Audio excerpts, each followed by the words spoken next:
Pilipino, buong katapatang nanunumpa sa watawat ng Pilipinas. Atin nang tawagin ang leader with a big heart, Honorable Romeo A. Austria. Narito po ang ating mahal na gobernador at ang ating mahal na mayor, vice mayor at sangguniang panlalawigan. Hindi po tayo para bisitahin, kundi para magtrabaho sila. Magtrabaho po kami para sa inyo. Dahil napakaganda po ng umpisa, dahil tayo po yung kauna-unahang ilaw-launch ng Batahenyo Pass. Sa atin po, magmumula ang pinakamagandang programa ng ating mahal na gobernador na Batahenyo Pass. Dahil po, tayo ay naka-database na. Sa tulong po ng sanggunian, barangay at ng aming pong staff, nagawa po namin ito sa tulong po ng IMS. Sa tulong po ni Mayor Francis nung kami po ay sumulat sa kanya. Kaya po maraming salamat po. Si Gob na po yung magpapaliwanag kung ano yung halaga ng Batahenyo Pass. Magandang umaga at marami pong salamat sa inyo lahat. Ngayon po ay Barangay Week.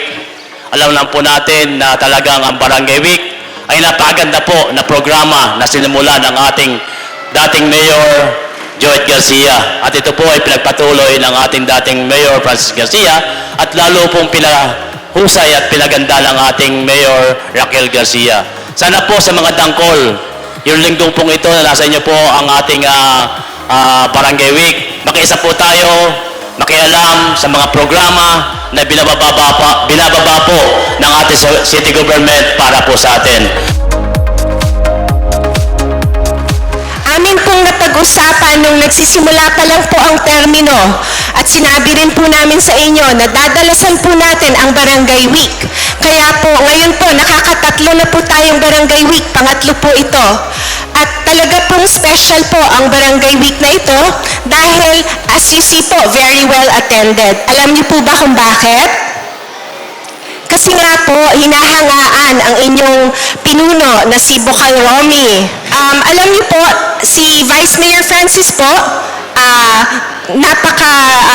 nagnanais po siyang makarating dito, kaya lang po, talaga pong meron lang po siyang kailangan asikasuhin na importante, equally important po. Pero alam niyo, marami po siyang updates para sa inyo. Ngayong Barangay Week po, marami po tayong tulong na makukuha, tama po?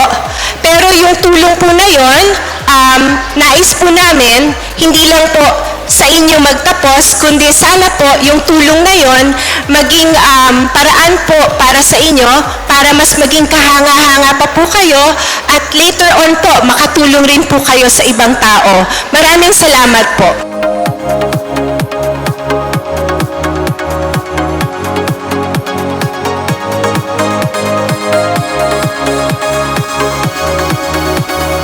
Muli po, magandang umaga.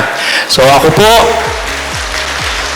ay naatasan para po magpaliwanag ng bahagya tungkol sa ating pong gagawing launching ng Batahenyo Pass. Sa madaling salita, ito po ay isang bagong sistema na gusto po o nais ipatupad ng ating pong pamahalaang panlalawigan kasama ang City of Balanga at iba't iba pong mga munisipyo upang mas mapabilis, mas mapadali ang mga transaksyon ng ating pong mga kababayan, lalo na pagdating po sa pagbibigay o paghihingi ng serbisyo mula po sa ating pamahalaan.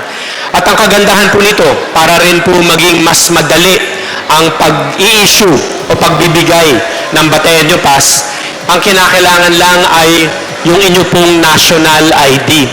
ililink na po natin, no, mula po sa inyong national ID, ililink na po natin yan sa Batenyo Pass para hindi na rin po kayo paulit-ulit na nagsusulat para po sa Batenyo Pass application form. So automatic, mula po sa inyong national ID ay tatransfer na po yung informasyon, yung verified information dito po sa ating Batenyo Pass. Kaya ho, mas madali ang pag-verify ng ating pamalaan at mas madali rin po ang inyong pag-apply. Kaya muli po, maraming salamat sa ating barangay. Maraming salamat sa city government. Ang hangarin lang po namin ay mapabilis ang serbisyo, mapadali. Maramdaman po ninyo na patas ang tingin ng pamalaan sa bawat isang mamayan ng Balanga at ng ating pong mahal na probinsya.